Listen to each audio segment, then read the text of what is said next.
Mummy जी, नाश्ते में क्या बनाना है? ज्यादा कुछ नहीं बहू, तो सबके लिए पोहे बना ले।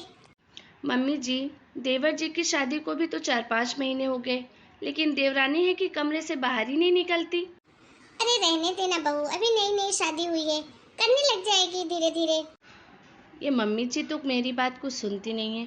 जरा मैं भी तो देखूं कि आखिर देवरानी सारा दिन कमरे में बैठकर करती क्या है। इसका भी ना जवाब नहीं है। क्या रील बनाती है यार। क्या कर रही हो शालू? अरे ये क्या बात हुई दीदी, दिखाई नहीं दे रहा क्या? मोबाइल देख रही हूँ। वो तो दिख रहा है। खैर, मैं तो ये कहने आई थी कि तुम्हारी शादी को 4-5 महीने तो हो ही गए हैं। हाँ तो ये कि अब जरा कमरे से बाहर भी निकलो और मेरे कामों में थोड़ा हाथ भी बटा दो। क्या? अरे मैं क्यों आपके कामों में हाथ बटाऊं? क्यों? तुम देवरानी हो, इस घर की बहू हो, तो काम में हाथ तो बटाओगी ना। सारा दिन मैं इस घर का काम करती हूँ, झाड़ू पोछा बर्तन किचन। तो एक काम करो, मैं किचन का काम कर लेती हूँ, तुम झाड़ू पोछा बर्तन का काम कर लो। भाभी, आपका दिमाग तो ठीक है ना? क्या मतलब है? मतलब ये है कि क्या मैं आपको झाड़ू पोछा वाली दिख रही हूँ? अरे, अगर झाड़ू पोछा नहीं कर सकती तो तू किचन संभाल ले। मैं झाड़ू पोछा कर लूंगी, तुझसे नहीं होता तो। कौन सी बड़ी बात है। देखिए जेठानी जी, ज्यादा मुझे ऑर्डर देने की कोशिश मत कीजिए। क्या करती हैं आप मेरा और मेरे पति का खाना मत बनाइएगा। आपसे नहीं हो पा रहा है तो मैं खुद बना लूंगी हम दोनों का खाना। और रही बात सफाई की, तो अपने कमरे की सफाई भी मैं खुद ही कर लूंगी। तो फिर मैं इतने बड़े घर का काम क्यों करूं? अरे, ये तुम कैसी बातें कर रही हो? ये घर हम दोनों का है, तो हम दोनों को मिलके ही काम करना है ना। देखिए जेठानी जी, आप मेरी सास बनने की कोशिश मत कीजिए। मेरी सास अभी जिंदा है और मुझे क्या करना है क्या नहीं ये मेरी सास मुझे बता सकती है। तो कृपा करके आप मुझे ऑर्डर बिल्कुल मत दीजिएगा, समझिए आप? अब आप जा सकती हैं। अरे छोटी, तू नाश्ता बना रही है क्या? चल तू बना ले, मैं तब तक बाहर के काम निपटा लेती हूँ। हाँ, पर मेरी बात तो सुनिए। अरे बहू, नाश्ता देगी? 10 बज गई। पर माँ जी, नाश्ता तो छोटी बना रही थी, मैं तो बाहर के काम में लगी थी। छोटी, यहाँ आना तो। छोटी, तुमने माँ जी को नाश्ता क्यों नहीं दिया? कौन सा नाश्ता? मैंने कब कहा कि मैं माँ जी को नाश्ता दे रही हूँ?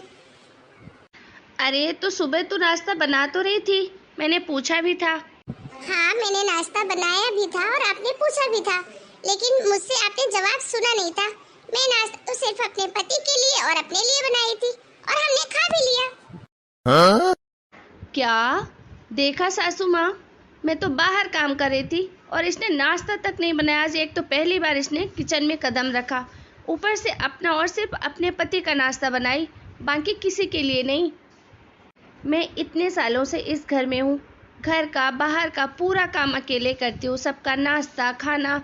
और तो और देवर जी की फरमाइश पर हमेशा देवर जी के लिए अलग खाना बनाती आ रही हूँ, और आज उनकी लुगाई क्या आ गई, सबके लिए नाश्ता तक नहीं बना सकती। ये तो बहुत गलत बात है माँ जी। आखिर मैं भी इंसान हूँ, मैं भी कब तक अकेले करूँगी। जब ये नहीं थी तब की बात कुछ और थी, लेकिन अब अगर देवरानी आ गई है तो थोड़े तो मेरा हाथ बटाए कामों में। आप तो कुछ बोलते हो नहीं, और अगर मैं इसको कुछ बोलती हूँ तो ये बोलती है मुझे पलट के कि मेरी सास बनने की कोशिश मत करो। बस हो गया ना तेरा? अरे इतने सालों से करती आ रही है तो अभी भी करना। क्या परेशानी है? यही मान ले कि वो है ही नहीं इस घर में छोटी। अरे माँ जी, आप तो हद करती हैं। अरे, दो बहुएं जिसके घर में होती है, बड़ी बहू हमेशा पहले की आई हुई रहती है, तो क्या छोटी बहू के आने पर भी बड़ी बहू हमेशा सारा काम करती रहेगी क्या? मैं पागल दिखती हूँ क्या आपको? कैसी सास हो आप? अपनी दोनों बहुओं को अलग अलग ज्ञान दे रही हो। एक को बोलती हो सारा काम करो घर संभालो, और दूसरे को बोलती कि बेटा तू कुछ मत करना, तू तो बस अपने कमरे में जा और अपने पति को देख। ये क्या बात हुई माँ जी? आप घर की बड़ी हैं, आप ही घर बिखेरने पे तुली हुई हैं, ऐसा कैसे काम चलेगा? क्यों बात का बतंगड़ बना रही है बहू? अच्छा, तो आपको लगता है कि मैं बतंगड़ बना रही हूँ, लेकिन आप अपनी छोटी बहू प्यारी बहू को कुछ नहीं बोलोगी। तो इस घर की जिम्मेदारी सिर्फ मेरे कंधों पे क्यों है?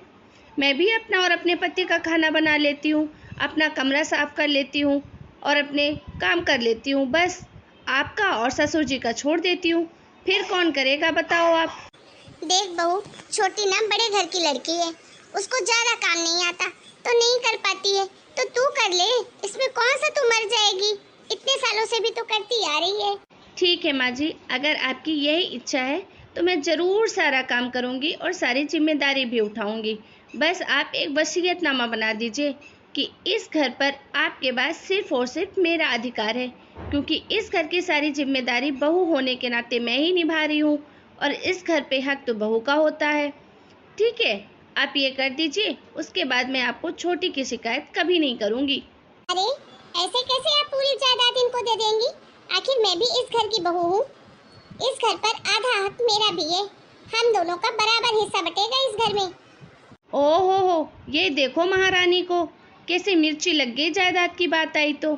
ऐसे तो बोल रही थी मैं अपना और अपने पति का काम करूँगी, तो किस चीज़ की हिस्सेदारी। अरे बहू होने की कोई एक जिम्मेदारी निभाई है जो बहू होने का हक मांग रही है। दीदी, आपको मैं पहले भी बोल चुकी हूँ कि मेरी सास बनने की कोशिश मत करिए और अपना मुंह बंद रखिए। मुझे ऑर्डर और ज्ञान देने की कोई जरूरत नहीं है। मेरी सास अभी मरी नहीं है, जिंदा है, वो मुझे बता सकती है कि मुझे क्या करना है और क्या नहीं, समझी आप? अरे वाह छोटी, मैं तो तुझे कुछ और ही समझी थी और तू कुछ और ही निकली। अरे मैं तो हमेशा बड़ी बहू को चुप कराती रही कि कोई बात नहीं, थोड़े दिन बाद उसको अकल आ जाएगी, छोटी है, नई नई शादी हुई है। लेकिन ये क्या, तू तो अपने माँ बाप के घर से ही सब सीख के आई है। घर का बंटवारा करने पे तेरे को मिर्ची लग गई जायदाद के नाम पे। और बड़ी बहू क्या गलत कह रही है? अगर घर की वो जिम्मेदारी सारी उठाएगी अकेले तो बहू तो वो अकेले कहलाएगी।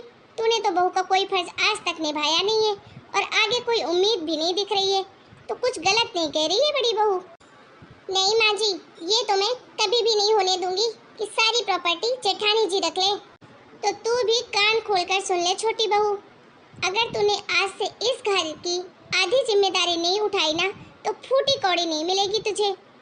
तू तो वैसे भी बहुत बड़े बाप की बेटी है ना, तो ले आना अपने मायके से, नहीं तो आज से मैं तुम दोनों के काम का बंटवारा कर रही हूँ और तुम दोनों अपना अपना आधा आधा काम करोगी।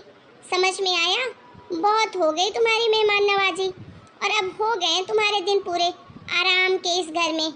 तुम्हें यहाँ बैठा के खिलाने के लिए नहीं लाई हूँ मैं शादी करके, समझ में आया? अरे हद हो गई है, जितना भी टाइम दो, नहीं है थोड़ा टाइम लगेगा एडजस्ट होने में, तो तुम तो सर पे तांडव ही करने लग गई भाई। ए हुई ना बात मम्मी जी, अब आपने सास वाली सासगिरी दिखाई। अब देखना छोटी की अकल कैसे 1 मिनट में ठिकाने आ जाएगी। ठीक है मम्मी जी, आप मुझे मेरा काम आधा बता दीजिए, मैं कर लूँगी। और इतना ही नहीं बहू, सिर्फ काम नहीं करना है बल्कि घर में बड़ों छोटों सबका सम्मान, प्रेम और इज्जत भी देनी है। और तुमको एक बहू के सारे तौर तरीके सीखना पड़ेगा। और मेरे इस घर में एक बहू की हैसियत से आई हो तो एक बहू के जैसे ही रहना पड़ेगा और सारे रीति रिवाज भी फॉलो करने पड़ेंगे। ठीक है, यहाँ तुम्हारी अमीरी का रुतबा नहीं चलने वाला, समझ आई? जी माँ जी, समझ गई। आगे से ऐसी गलती नहीं होगी और आपको शिकायत का मौका भी नहीं दूंगी। देखा दोस्तों आप लोगों ने, कुछ बहुएं ऐसी भी होती हैं, उनकी नकेल खींच के रखनी पड़ती है कभी कभी। ठीक है, अपनी घर गृहस्थी बचाने के लिए सासों को ऐसा करना ही पड़ता है। तो फिर कैसी लगी हमारी ये कहानी, कमेंट करके बता दीजिएगा और कुछ सही गलत हुआ हो तो माफ़ करिएगा। फिर मिलूंगी एक नए वीडियो में नई कहानी के साथ। तब तक अपने घर परिवार का ध्यान रखिए और आप सभी को राम राम।